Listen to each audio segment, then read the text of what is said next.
नमस्कार भल खबर को आपण मान स्वागत। आज खबर समग्र देश सहित आज मालकानगिरी जिले में भारत सरकार महत्वाकांक्षी प्रकल्प VBG राम योजनार शुभारंभ हो जाइछि। एही उद्घाटनी कार्यक्रम स्थानीय संस्कृति भवन ठारे अत्यंत सफलतार सह आयोजित होइथिला। मालकानगिरी जिलापाल प्रथमेश अरविंदर राजश्री अध्यक्षतार आयोजित एही जिला स्तरीय शुभारंभ समारोह रे जिला परिषद अध्यक्ष समारी टांगुलु मुख्य अतिथि भाव जोग देथिला बेले जिला परिषद मुख्य उन्नयन अधिकारी तथा निर्वाही अधिकारी दासरथी सराबू एवं आईटीडी प्रकल्प प्रशासक हलधर सबर प्रमुख उपस्थित थिले। एथि सहित मालकानगिरी मान्यवर विधायक प्रतिनिधि माणिकलाल चक्रवर्ती विभिन्न विभाग अधिकारी स्थानीय जनप्रतिनिधि एवं बहु संख्यक श्रमिक एही कार्यक्रम रे शामिल होइथिले। एही अवसर रे जिलापाल कहिसंति जे एही योजना केवल एक सरकारी कार्यक्रम नुहे बरं मालकानगिरी रो प्रत्येक ग्रामीण परिवार रो सामाजिक और आर्थिक सशक्तिकरण पई एक मूलदुआ। आमको शेष हिताधिकारी पाखरे पहुंचबाकू हेबो।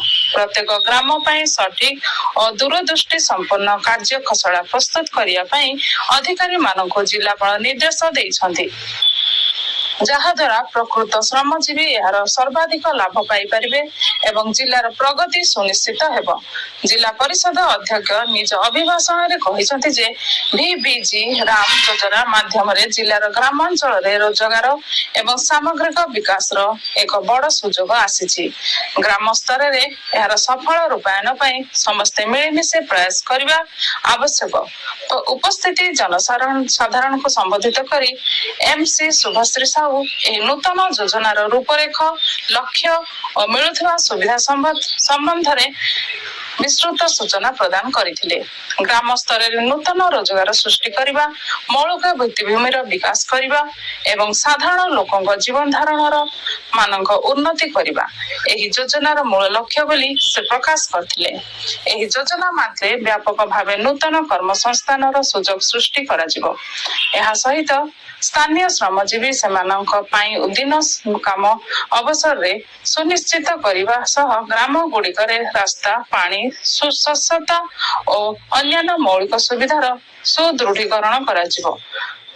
मध्यस्थी मानक दूरे सठिक समय रे डिजिटल प्रणाली माध्यम रे सीधा सड़क बैंक अकाउंट रु मजूरी प्रदान करी ग्रामवासी सामाजिक और आर्थिक स्तर रे बड़ सुधार आनिबो।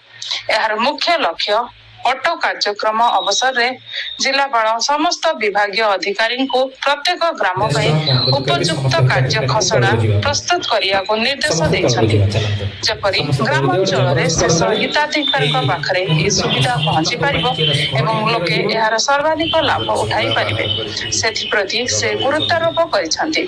श्रमजीवी मानक पई एक बड़ घोषणा करी मुख्य उन्नयन अधिकारी जणाइछन्ति जे एही योजना रे वर्तमान दैनिक मजूरी हार 300 टंका धार्य पूर्व देय प्रदान रे हेउथवा विलंब समस्या को एही योजना माध्यम रे संपूर्ण रूप दूर करा जिवो एवं आगामी दिन रे कोनोसी श्रमजीवी को हैरान हेबाको पड़िबो नाही बोली से प्रतिश्रुति दैछन्ति। एही योजनार सफल रूपायन मालकानगिरी जिलार प्रगति और ग्रामीण अर्थनीति को एक नुआ दिग्दर्शन देबो बोली आशा प्रकट करा दैछि।